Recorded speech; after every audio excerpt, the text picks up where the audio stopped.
Section 2.3, Techniques for Computing Limits. This section will cover limit laws, limits of polynomial and rational functions, other techniques, and the squeeze theorem. Let's look at limit laws. The sum law, where limit of the sum is the sum of the limit. The difference law, limit of the difference is the difference of two limits. The constant multiple law, limit of the constant multiplied by the function is the constant multiplied by the limit of the function. The product law, limit of the product is the product of the two limits. The quotient law, limit of the quotient is the quotient of the limit. Note that the limit of the gx is not 0, otherwise it's going to be undefined. Power law, limit of the function raised to the power n is the power n of the limit of the f of x. The fractional power law, the limit of the function raised to the power n divided by m is the limit of the fx raised to the power n divided by m. Recall n is the power and n is the root.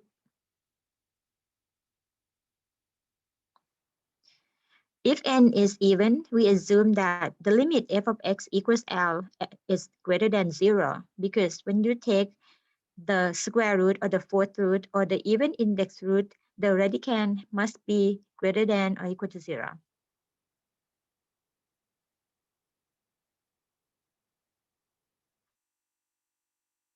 In this example, suppose limit of f of x as x approaches 7 equals 3, and limit of gx as x approaches 7 equals -5. We find the limit as x approaches 7 of 2 times f of x minus gx. We use the limit law. The first one has 2 multiplied by fx and also subtracted by the gx.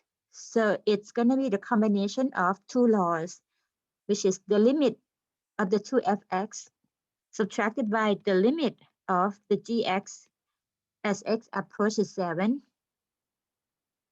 And the first one, we use the constant multiple law. So we get 2 times limit f of x as x approaches 7 subtracted by the limit of the gx as x approaches 7. And then we place the number. So 2 multiplied by the limit f of x is 3, subtracted by the limit of the gx, which is -5. That will give us 11. In part B, limit of the product is a product of the limit or the limit of f of x as x approaches 7 multiplied by the limit of gx as x approaches 7, where limit f of x is 3, limit of the g is -5. We get -15 as a result. In part C, limit of the gx raised to the power 3, which is the power law that we're going to apply. So the limit of the gx is -5 raised to the power 3. That will give us -125. In part D, the limit of the fx divided by fx minus gx is limit of the fx divided by limit of the fx subtracted by limit of the gx as a denominator as x approaches 7. So limit f of x is 3 as a numerator divided by limit f of x, which is another 3, minus limit of the g is -5.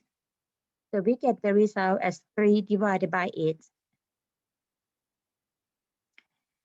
The last part, limit of 4 fx minus gx divided by the quantity fx plus 5 raised to the power 1/3. So on the top, 4 times limit of the f, which is 3, minus limit of the g, which is -5, divided by the quantity limit of the f is 3, added by 5, raised to the power 1/3. The numerator, we get 12 plus 5, and the denominator as a raised to the power 1/3 is the cube root of the quantity 8 Therefore, we get 17 divided by 2.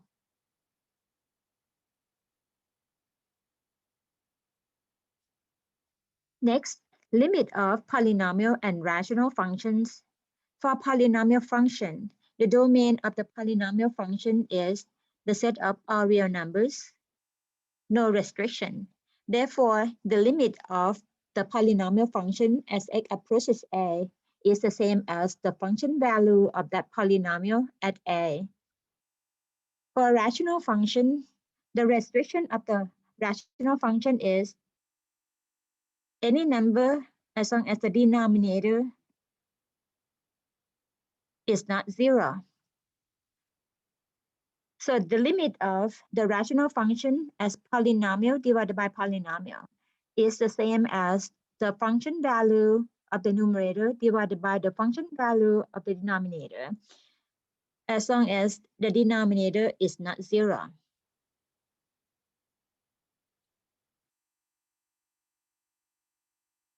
The direct substitution property, limit of f of x as x approaches a equals the function at a, where a is in the domain of that function. This considers two-sided limit. So this technique is called direct substitution property technique, and not all limits can be evaluated by direct substitution. Let's see this example. Part 1. Suppose p and q are polynomial functions. If the limit of px divided by qx as x approaches 0 equals 11 and q as 0 equals 6, find p as 0. As you call polynomial, the limit of the polynomial is the same as the function value of that polynomial.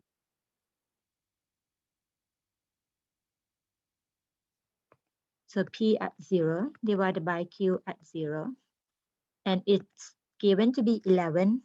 And we know that q at 0 equals 6, which is not equals 0. So we can use the same way as we substitute the value within the polynomial function. So with this, the p at 0 that we are looking for divided by 6 equals 11. That gives us p at 0 equals 11 times 6 or 66.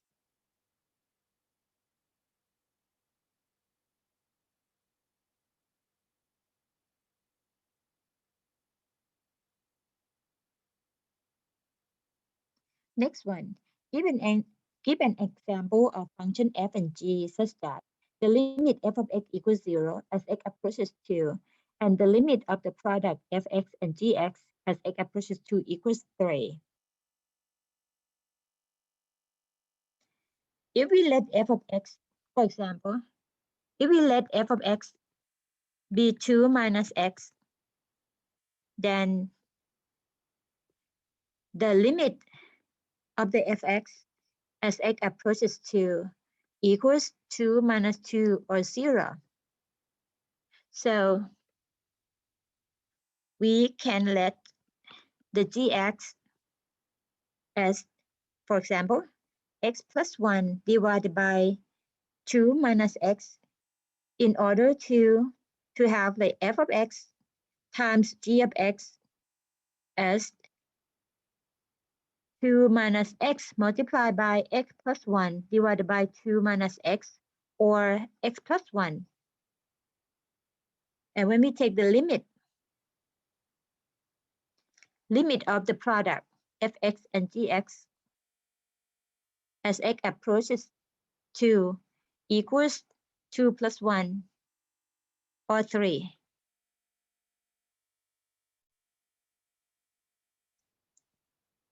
Next example, we are going to evaluate the following limits.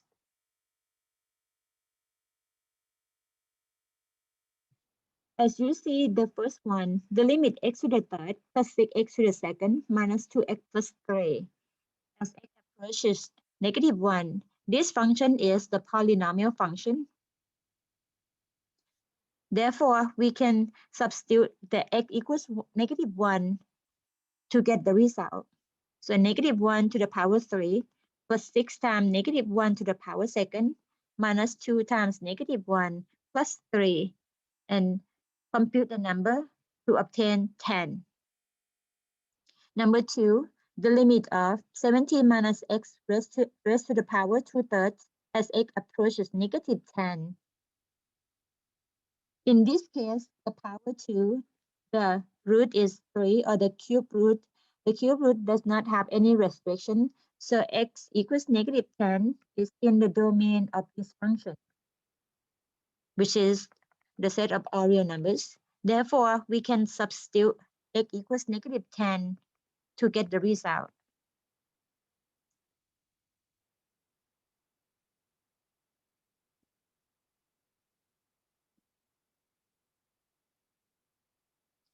So 27 raised to the power 2 divided by 3, which is the cube root of 27 raised to the power second, or 3 to the power second, that gives us 9.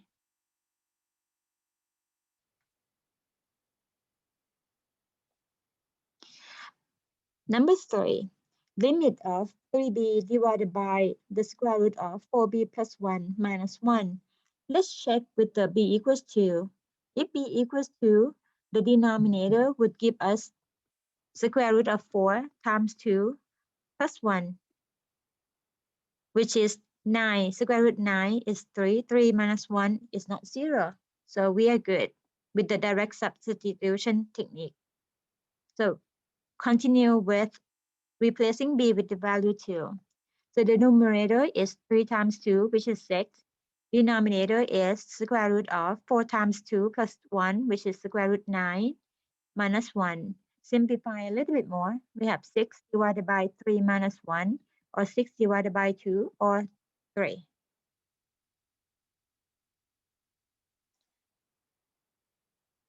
Next example, the limit of 1 plus 3x plus sine x all divided by 2 times cosine x as x approaches 0. In this case, the cosine of 0 equals 1. That is not 0. So we can use the direct substitution. Or we can say x equals 0 is in the domain of this function. Use the direct substitution property. We will obtain 1 plus 3 times 0 plus sine at 0 divided by 2 times cosine at 0. Sine at 0 equals 0. 3 times 0 is 0. The numerator becomes 1. The denominator is 2 times 1. The result is 1 over 2.